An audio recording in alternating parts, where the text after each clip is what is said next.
Assalamualaikum warahmatullahi wabarakatuh. Hai sahabat channel, ketemu lagi dengan saya. Kali ini kita ada di lokasi kebun hidroponik saya, tepatnya di samping rumah saya.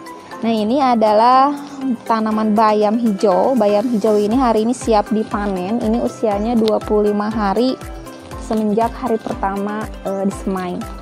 Nah, ini dulunya tempat ini adalah taman biasa seperti yang lain gitu. Kalau di pinggir rumah, di depan rumah itu penuh dengan pot-pot. Nah, saya rubah menjadi kebun hidroponik.